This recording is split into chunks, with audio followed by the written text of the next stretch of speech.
এগৰাকী মিছলীয়া ব্যক্তিক, এগৰাকী হত্যাকাৰীক, এগৰাকী অপবিত্ৰ ব্যক্তিক, এজন অযোগ্য ব্যক্তিক আমি বাইবেলত দেখিছোঁ, কিন্তু তেওঁলোক মহান ব্যক্তি হ'ল।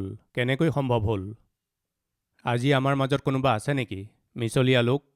আমাৰ মাজত কোনোবা আছে নেকি হত্যাকাৰী? আমাৰ মাজত কোনোবা আছে নেকি অপবিত্ৰ? আমাৰ মাজত কোনোবা আছে নেকি অযোগ্য? তেন্তে শুনক, আপুনি মহান হ'ব পৰা সুযোগ আছে।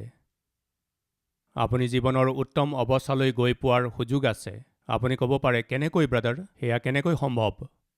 আজি মই এই বিষয়টোকেই আজি সকলোৰে সৈতে ক'ব বিচাৰিছোঁ। আহক, আদিপুস্তকৰ পুস্তক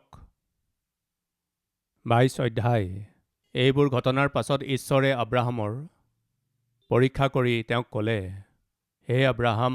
তেওঁ ক'লে, চাওক মই আছোঁ। তেতিয়া তেওঁ ক'লে, তুমি নিজ পুত্ৰক, তুমি প্ৰেম কৰা তোমাৰ সেই একেটি পুত্ৰ ইছাককে লৈ মৰিয়া দেশলৈ যোৱা, আৰু সেই ঠাইৰ পৰ্বতবোৰৰ মাজৰ যি এটা পৰ্বতৰ কথা মই তোমাক ক'ম, তাৰ ওপৰত তাক হোমৰ অৰ্থে বলিদান কৰাগৈ।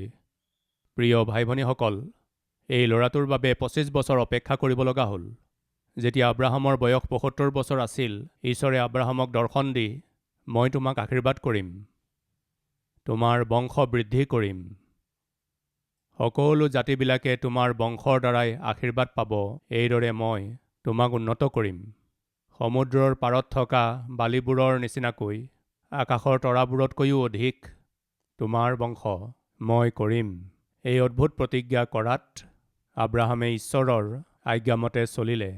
সন্তান দিম বুলি কৈছে, আশা কৰি 5 বছৰতেই সন্তান হ'ব বুলি ভাবিছিল যদিও সন্তান নহ'ল।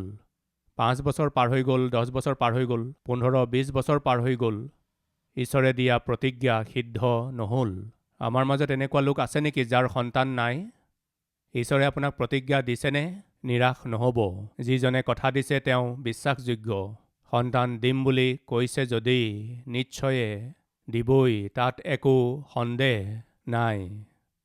ঈশ্বৰে প্ৰতিজ্ঞা কৰা পুত্ৰটো দিলে। প্ৰিয়সকল, তেতিয়া আব্ৰাহামৰ বয়স 100 বছৰ আছিল, ছাৰাৰ বয়স 90 বছৰ আছিল।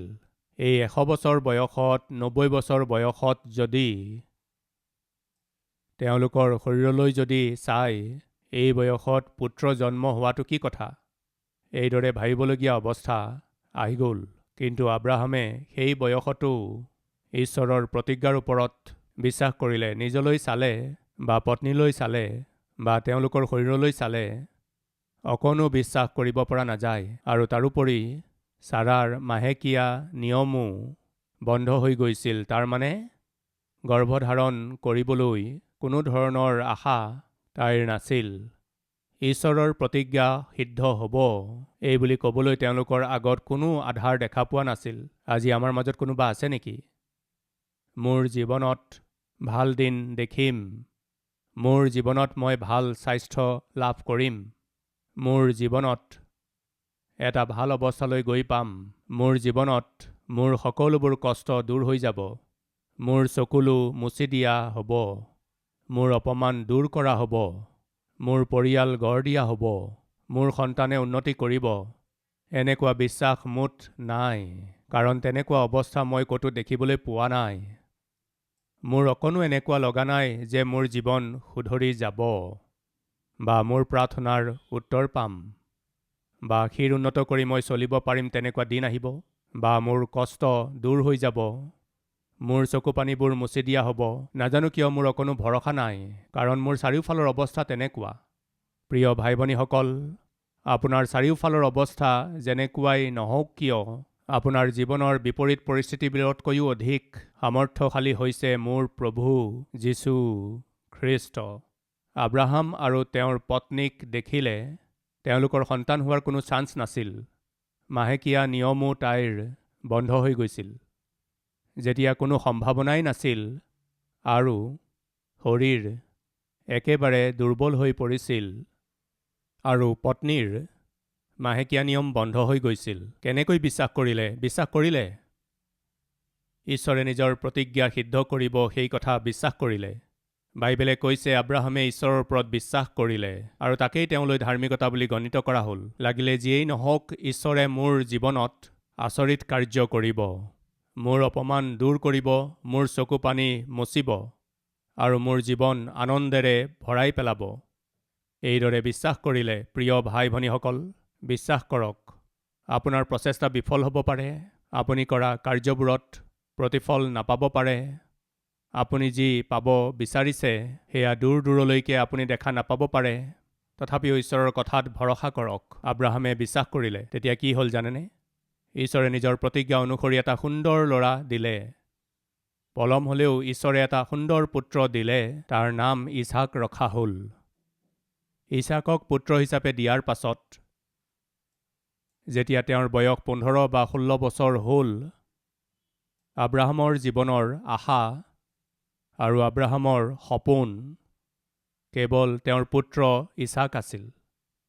সেই পুত্ৰৰ সৈতে খেলি খেলি তাক খুৱাই বুৱাই আব্ৰাহাম বৰ আনন্দেৰে সুখী হৈ আছিল। তেওঁৰ পুত্ৰই তেওঁৰ বাবে যথেষ্ট আছিল। পৃথিৱীখনকেই তেওঁ পাহৰি গৈছিল। কি কাৰণে? কাৰণ বহুত দিনৰ পিছত জন্ম হৈছিল। তেওঁৰ ককাকৰ বয়সৰ, তথাপিও সন্তান জন্ম হ'ল।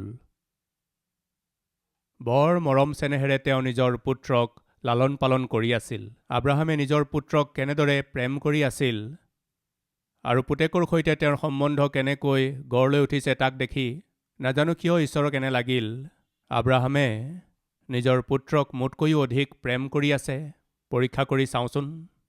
এই বুলি ভাবি এদিন আব্ৰাহাম মাতিলে। তেওঁ ক'লে, চাওক মই আছোঁ। নিজৰ একমাত্ৰ পুত্ৰক, অৰ্থাৎ নিজৰ একমাত্ৰ পুত্ৰ ইছাকক, যাক তুমি অতি প্ৰেম কৰা, এই কথাটো কিয় ক'লে বাৰু? যাক তুমি অতি প্ৰেম কৰা এই বুলি কিয় ক'লে? ইছাক আব্ৰাহামৰ কাৰণে প্ৰাণতকৈও প্ৰিয় আছিল। ইছাকৰ পৰা আব্ৰাহামৰ বহুতো আশা আছিল। তেওঁ তেওঁৰ প্ৰিয় আছিল। তুমি নিজৰ প্ৰিয় পুত্ৰ ইছাকক লৈ গৈ মৰিয়া পৰ্বতলৈ গৈ আৰু তাক তাৰ এটা পৰ্বতৰ ওপৰত, যিটো মই তোমাক ক'ম, তাৰ ওপৰত তুমি তাক মোৰ সেৱক হিচাপে অভিষেক কৰা বুলি ক'লে তেওঁ বৰ আনন্দিত হ'লহেঁতেন। তেওঁ গোটেই গাঁৱৰ মানুহক মাতি পৰ্ব পাতিলেহেঁতেন, মোৰ পুত্ৰক ঈশ্বৰে এজন সেৱক কৰিবলৈ গৈ আছে, নিজৰ সেৱক হিচাপে প্ৰতিষ্ঠিত কৰিবলৈ গৈ আছে, এই বুলি পৰ্ব পাতিলেহেঁতেন। কিন্তু সেইদিনা ঈশ্বৰে কি ক'লে জানেনে? নিজৰ পুত্ৰক পৰ্বতৰ ওপৰলৈ আনি বেদীৰ ওপৰত খৰিবোৰ সজাই তাক হোম বলি হিচাপে উচৰ্গা কৰা, তাৰমানে নিজৰ পুত্ৰক মুঠ সোধাই দিয়া। এই কথা শুনি আব্ৰাহামৰ সেই ৰাতিটো টোপনি আহিছিল নে বাৰু? তেন্তে এই পুত্ৰক মোক কিয় দিলে? মোৰ আগত যেতিয়া সি খেলি আছে, মই যে কিমান সুখী আৰু কিমান আনন্দ পাই আছোঁ। এঘণ্টামানো যদি মই নিজৰ পুত্ৰক দেখা নাপাওঁ তেন্তে মই ব্যাকুল হৈ উঠোঁ। তেনেকুৱা সময়ত ঈশ্বৰে হঠাতে তাক বলি দিবলৈ কৈ আছে। বলিয়েই যদি দিবলগীয়া আছিল তেন্তে মোক পুত্ৰক কিয় দিলে? এনেকুৱাই যদি কৰিবলৈ আছিল তেন্তে মোক আশা কিয় দিলে? মোক পুত্ৰক দি তাক বলিদান দিবলৈ এতিয়া কৈ আছে। এইজন কেনেকুৱা ঈশ্বৰ! এনেকুৱা ঈশ্বৰৰ ওপৰত মই কিয় বিশ্বাস কৰিলোঁ? আব্ৰাহামে এইদৰে কৈছিল নে বাৰু? এবাৰ ভাবি চাওকচোন। প্ৰিয়সকলে, বাপেকজনৰ কিমান যে দুখ লাগিছিল চাগৈ, কষ্ট পাইছিল চাগৈ। আব্ৰাহামে কাৰোবাক সুধিছিল নে বাৰু? নিজৰ ইষ্ট কুটুম্বৰ সৈতে বা নিজৰ পৰিচিত লোকৰ সৈতে? নাজানো কিয় ঈশ্বৰে এইদৰে কৈছে, এনেকুৱা লাগিছে এয়া সঁচাকৈ ঈশ্বৰে কৈছেনে বাৰু? নিশ্চয় তেওঁলোকে ক'লেহেঁতেন, হয়, এয়া নিশ্চয় ঈশ্বৰে কোৱা নাই। কিয়? কাৰণ ঈশ্বৰে তোমাক পুত্ৰ দি সেই পুত্ৰৰ দ্বাৰাই গোটেই জাতিবিলাকক আশীৰ্বাদ কৰিম বুলি কৈছে। তেনে পুত্ৰক ঈশ্বৰে হোম বলি দিবলৈ কিয় ক'ব? হয়তো এয়া ঈশ্বৰৰ মাত নহয়। যদি আব্ৰাহামে নিজৰ পত্নীৰ ওচৰলৈ গৈ, তোমাক কথা এটা ক'বলৈ আছে। কি কথা? আমাৰ পুত্ৰক ঈশ্বৰে হোম বলি হিচাপে সোধাই দিবলৈ কৈছে। এইটোৱেই শেষ ৰাতি নিজৰ পুত্ৰক চাবলৈ তুমি আহি তাক চাই লোৱা। প্ৰিয়সকল, প্ৰায়ে ডক্তৰে কয়, তোমাৰ পুত্ৰ নাবাচিব, তোমাৰ ছোৱালী নাবাচিব, আপোনাৰ স্বামী নাবাচিব, আপোনাৰ পত্নী নাবাচিব, শেষবাৰলৈ চাই লওক। হৃদয় ভাঙি যাব নহয় প্ৰিয়সকল? ছাৰাক এই কথাটো ক'লে তাই সন্মত হ'ব জানো? আপুনি বুঢ়া হৈ গ'ল, আপোনাৰ বয়স হৈছে, কি যে শুনে, কি যে দেখে, আপুনি একো বুজি পাব পৰা নাই। ঈশ্বৰে পুত্ৰক দি তাক হোম বলি দিবলৈ কিয় ক'ব? নিশ্চয় সেয়া ঈশ্বৰে কোৱা কথা নহয়। নহয় ছাৰা, ঈশ্বৰে নিশ্চয় মোক কৈছে। মনে মনে থাকক, আপুনি কি কথা কৈছে? আমাৰ ল'ৰাটোক 14-15 বছৰ মৰমেৰে ডাঙৰ দীঘল কৰাৰ পাছত, তাৰ ওপৰতে সকলোবোৰ আশা জন্মাৰ পাছত এতিয়া তাক নি হোম বলি দিম বুলি কিয় কৈছে? সেয়া নিশ্চয় ঈশ্বৰে কোৱা নাই। এই বুলি ক'বনে নাই বাৰু কওক? নিশ্চয়ে ক'ব। সেইকাৰণে সেইদিনা আব্ৰাহামে নিজৰ পত্নীক একো নক'লে। কোৱা হ'লে তেওঁৰ পত্নীয়ে নিশ্চয় বাধা দিলেহেঁতেন। সেই সময়ত আমি থকা হ'লে নিশ্চয় আমি নিজৰ পত্নীক ক'লোহেঁতেন। কিয় ক'লোহেঁতেন জানেনে? তাই নিশ্চিত ৰূপে বাধা দিব। মোৰ ল'ৰাৰ ওপৰত আপুনি হাত দিলে মই আপোনাৰ মুখকেই নাচাম, লগে লগে মই ঘৰ এৰি গুচি যাম, এই বুলি ক'লেহেঁতেন। তেতিয়া আপুনি কি ক'ব? প্ৰভু, মই নিজৰ পুত্ৰক দিব বিচাৰিছোঁ, কিন্তু মোৰ পত্নীয়ে মোক এৰি গুচি যাম বুলি কৈছে। মোৰ পত্নীয়ে একেবাৰে বাধা দি আছে। প্ৰথমে মোৰ পত্নীক মনাওক, তেতিয়া নিশ্চয় নিজৰ পুত্ৰক আনিম, এই বুলি ক'বলৈ আপুনি সুযোগ পালেহেঁতেন নে নাই বাৰু? কিন্তু সেইদিনা আব্ৰাহামে এটা সিদ্ধান্ত কৰিলে। কি জানেনে? পুত্ৰক দিওঁতাও ঈশ্বৰেই হয়, আৰু সেই পুত্ৰক খোজাজনো ঈশ্বৰেই হয়। যি দিলে তাক উভতাই ল'বৰ ক্ষমতা আৰু অধিকাৰ তেওঁৰেই আছে। তাক না বুলি ক'বলৈ মই কোন? কিমান যে অদ্ভুত আত্মিকতা! যেতিয়া আব্ৰাহামে নিজৰ পুত্ৰক লৈ গৈ আছিল, তেতিয়া মন কৰিব, মৰিয়া দেশলৈ যোৱা আৰু তাত এটা পৰ্বতৰ ওপৰত যিটো মই তোমাক ক'ম, হোম বলি হিচাপে দিয়া, হোম বলি উচৰ্গা কৰা বুলি কওঁতে 1-2 ঘণ্টা যাত্ৰা কৰি সেই পৰ্বতলৈ গৈ পাব নোৱাৰে। প্ৰায় 70 কিলোমিটাৰৰ যাত্ৰা কৰিব লাগে। 3 দিনতকৈও অধিক সময় যাত্ৰা কৰিব লাগিব। শুনক প্ৰিয় ভাই ভনীসকল, সেই 3 দিনত আব্ৰাহামৰ জীৱনত সকলোবোৰ মৰি গৈছিল। কেৱল ঈশ্বৰৰ প্ৰতি থকা তেওঁৰ এক বিশ্বাসৰ বাহিৰে সকলো মৰি গৈছিল। কিন্তু তেওঁ কিহক ধৰি ৰাখিলে? তেওঁ কাক নিজৰ জীৱনত ঠাই দিলে? ঈশ্বৰৰ প্ৰতি থকা বিশ্বাসক। সেই বিশ্বাসেৰেই তেওঁ খৰিবিলাক সজাই ল'লে। ইছাকে আব্ৰাহামক বহুতো প্ৰশ্ন কৰিছিল। সেই প্ৰশ্নবোৰে কাঁড়ৰ নিচিনাকৈ যেতিয়া আব্ৰাহামৰ হৃদয় বিন্ধি আছিল, কেনেকৈ যে সহ্য কৰিছিল, কেনেকৈ যে ধৈৰ্য ধৰিলে। আব্ৰাহামে বেদীৰ ওপৰত খৰিবোৰ সজাই থাকোঁতে ইছাকে সুধিলে, দেউতা, খৰিবোৰ আছে, জুইও আছে, চুৰিও আছে, কিন্তু হোম বলি হিচাপে উচৰ্গা কৰিবলৈ মেৰ পোৱালি ক'ত? মোৰ বোপা, সেই মেৰ পোৱালি ঈশ্বৰেই যোগাব, এই বুলি কৈ ওচৰলৈ আহি যেতিয়া আব্ৰাহামে পুতেকৰ হাত বান্ধি আছিল, দেউতা, মোৰ হাত কিয় বান্ধি আছে? দেউতা, আপুনিতো মেৰ পোৱালিৰ হাত ভৰিহে বান্ধিব লাগিছিল, মোৰ কিয় বান্ধি আছে? দেউতা, আপুনি কি কৰি আছে? বোপা, অনুগ্ৰহ কৰি মনে মনে থাকা। মই যি কৰিম মনে মনে চাই থাকা। তুমি বাধা নিদিবা বোপা। কাৰ পুতেক মনে মনে থাকিব? 14-15 বছৰ বয়সৰ পুত্ৰৰ আজিৰ তাৰিখত যদি হাত ভৰি বান্ধি থয়, কাৰোবাৰ পুতেক মনে মনে থাকিবনে বাৰু কওকচোন? হাত বান্ধিলে, ভৰি বান্ধিলে, আৰু সেই পুতেকক আনি হোম বলি হিচাপে সেই খৰিবোৰৰ ওপৰত ৰাখিলে আৰু চুৰিখন দাঙিলে আৰু তাক আঘাত কৰিবলৈই আছিল। আব্ৰাহাম, আব্ৰাহাম, ৰ'বা। সেইটো চাওঁ আহক 16 নম্বৰ পদৰ পৰা। আব্ৰাহামক ক'লে, জিহুৱাই কৈছে, মই নিজ নামেৰে শপত কৰি কৈছোঁ, তুমি এই কাৰ্য কৰা হেতুকে তোমাৰ পুত্ৰ, তোমাৰ একেটি পুত্ৰকে মোক দিবলৈ অসন্মত নোহোৱা হেতুকে মই নিশ্চয় তোমাক আশীৰ্বাদ কৰি আকাশৰ তৰাবোৰৰ আৰু সাগৰৰ তীৰত থকা বালিৰ দৰে তোমাৰ বংশ অতিশয়ৰূপে বঢ়াম, আৰু তোমাৰ বংশই নিজ শত্ৰুবিলাকৰ নগৰবোৰৰ দুৱাৰ অধিকাৰ কৰিব, আৰু পৃথিৱীৰ সমুদায় জাতি তোমাৰ বংশতে আশীৰ্বাদ প্ৰাপ্ত হ'ব, কিয়নো তুমি মোৰ বাক্য পালন কৰিলা। কিয়নো তুমি মোৰ বাক্য পালন কৰিলা। পৃথিৱীৰ সমুদায় জাতি তোমাৰ বংশতে আশীৰ্বাদ প্ৰাপ্ত হ'ব। আজি আমি কোন জানেনে? আব্ৰাহামৰ সন্তান। প্ৰিয়সকল, সেইদিনা চক্কেয় যেতিয়া যীশুখ্ৰীষ্টক গ্ৰহণ কৰিলে, তেতিয়া প্ৰভুৱে কি কৈছিল জানেনে? এওঁ আব্ৰাহামৰ পুত্ৰ। যীশুক গ্ৰহণ কৰা প্ৰতিজন লোক আব্ৰাহামৰ পুত্ৰ। আব্ৰাহামৰ জীয়েক। আজি আমি কোন জানেনে প্ৰিয়সকল? আমি আব্ৰাহামৰ পুতেক জীয়েক। আব্ৰাহামক ঈশ্বৰে বিশ্বাসীবিলাকৰ পিতৃ হিচাপে মনোনীত কৰিলে, কাৰণ ঈশ্বৰে আব্ৰাহামক কৈছিল, তুমি নিজৰ একমাত্ৰ পুত্ৰক মোক দিবলৈ অসন্মত নহলা। প্ৰিয় ভাই ভনীসকল, হোম বলি হিচাপে, বলিদান হিচাপে নিজৰ পুত্ৰক উচৰ্গা কৰিবলৈ আব্ৰাহামে সেইদিনা পিছ হুহুকি নাহিল। আজি ঈশ্বৰে আপোনাক 2জন পুত্ৰ, 3জন পুত্ৰ বা 4জন পুত্ৰ হয়তো দিছে, তাৰে এজনকো ঈশ্বৰক দিব পাৰিবনে?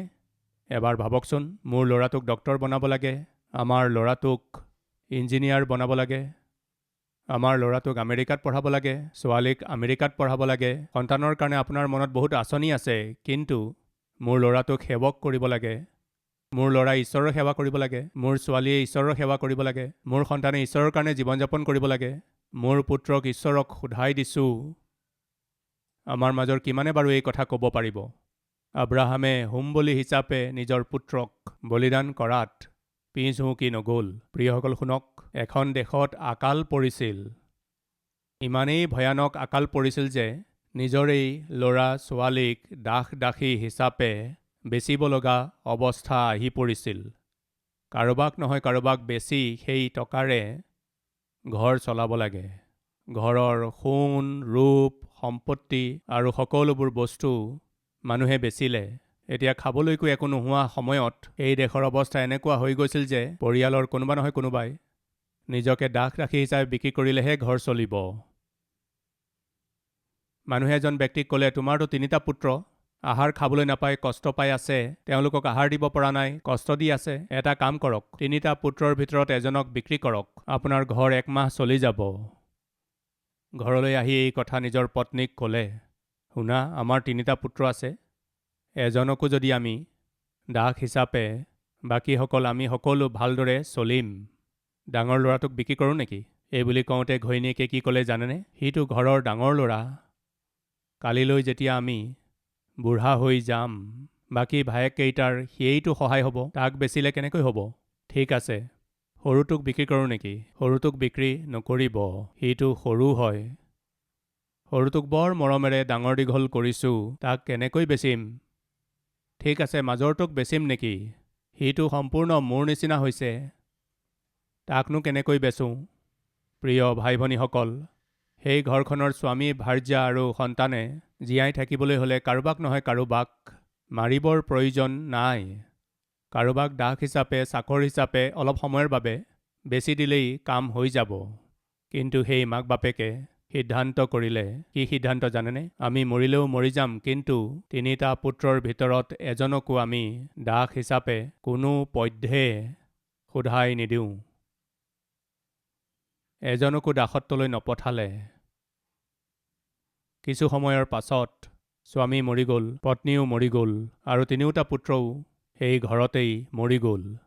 কাৰণ কি আছিল? খাবলৈ একো নাছিল। তেওঁলোক ভোকতেই আছিল, কিন্তু ভোকত বৰ কষ্ট পাইছিল, কিন্তু এজন পুত্ৰকো দিবলৈ ভাল নাপালে। প্ৰিয় ভাই ভনীসকল, ঈশ্বৰৰ কেৱল এজন পুত্ৰ আছিল। সেই একমাত্ৰ পুত্ৰকেই মোৰ আৰু আপোনাৰ কাৰণে বলিদান হিচাপে দি দিলে। সেয়া কেনেকৈ সম্ভৱ হ'ল? সেয়া কেনেকৈ সম্ভৱ হ'ল? আব্ৰাহাম, তুমি নিজৰ একমাত্ৰ পুত্ৰক মোলৈ হোম বলি হিচাপে উচৰ্গা কৰা, এই বুলি কৈছিল।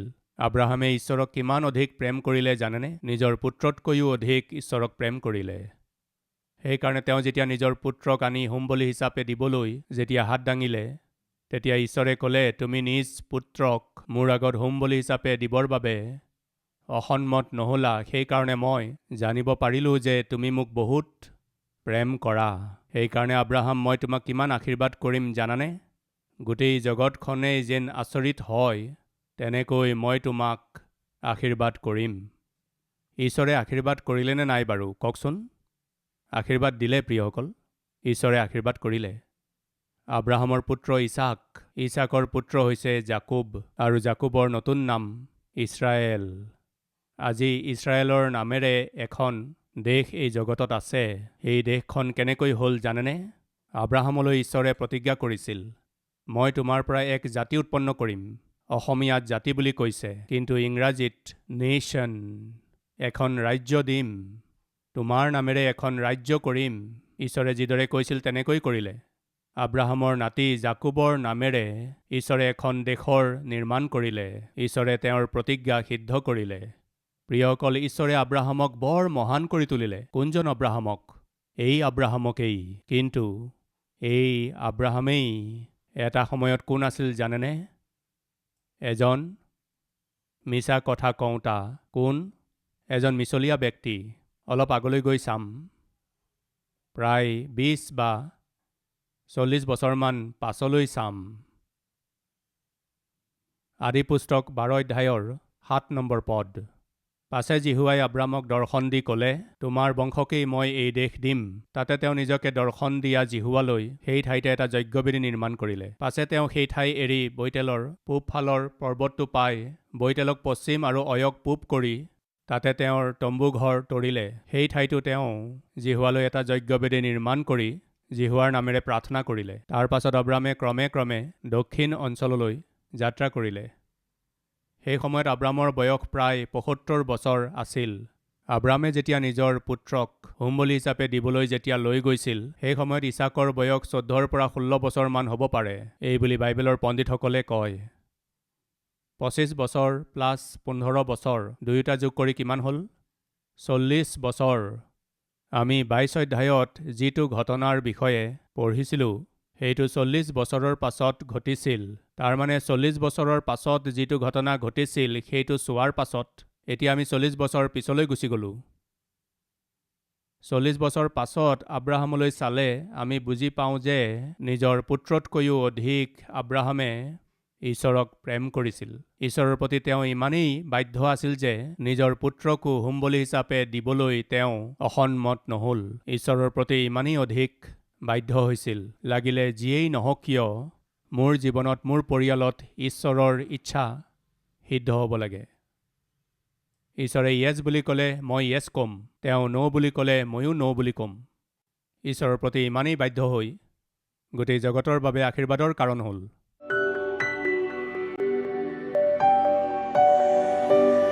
মহান পবিত্ৰ প্ৰেমময় পিতৃ ঈশ্বৰ শক্তিপূৰ্ণ বাক্যৰে আমাক অতি স্পষ্টকৈ কথা ক'লে।